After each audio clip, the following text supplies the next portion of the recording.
ॐ श्रीगुरवे नमः। ॐ शान्ति शान्ति शान्ति।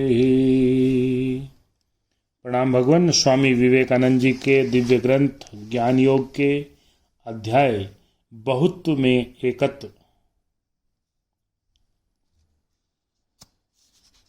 जिसमें बात चल रही थी कि जो जगत है वो आशावाद और निराशावाद दोनों का एक मिश्रण भर है। यहाँ दुख से सुख, सुख से दुख यूं ही निकलता रहता है। अब आगे, यह जगत सदा ही भले और बुरे का मिश्रण है।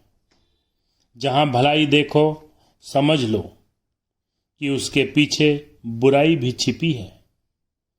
किंतु इन सब व्यक्त भावों के पीछे, इन सब विरोधी भावों के पीछे वेदांत उस एकत्व को ही देखता है।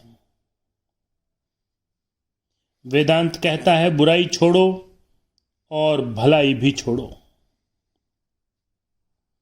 ऐसा होने पर फिर शेष क्या रहा?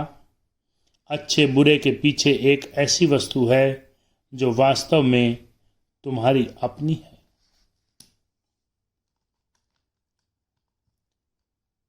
इस अच्छे बुरे के पीछे एक ऐसी वस्तु है जो वास्तव में तुम्हारी अपनी है, जो वास्तव में तुम ही हो, जो सब प्रकार के शुभ और सब प्रकार के अशुभ के अतीत हैं। और वह वस्तु ही शुभ और अशुभ के रूप में प्रकाशित हो रही है। पहले इसे जान लो, तभी तुम पूर्ण आशावादी हो सकते हो। इसके पूर्व नहीं। ऐसा होने पर ही तुम सब पर विजय प्राप्त कर सकते हो। इन आपात प्रतिमान व्यक्त भावों को अपने अधीन कर लो, तब तुम उस सत्य वस्तु को अपनी इच्छानुसार व्यक्त कर सकोगे। पर पहले तुम्हें स्वयं अपना ही प्रभु बनना पड़ेगा।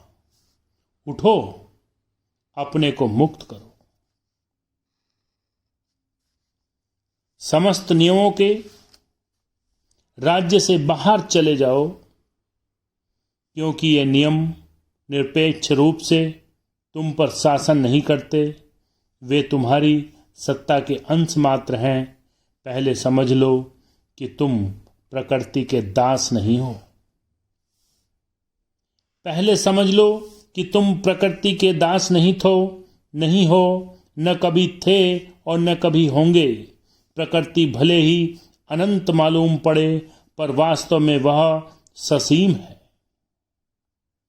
वह समुद्र का एक बिंदु मात्र है और तुम ही वास्तव में समुद्र स्वरूप हो।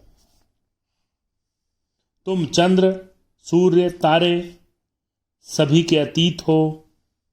तुम्हारे अनंत स्वरूप की तुलना में वे केवल बुदबुदों के समान हैं। यह जान लेने पर तुम अच्छे बुरे दोनों पर विजय पालोगे।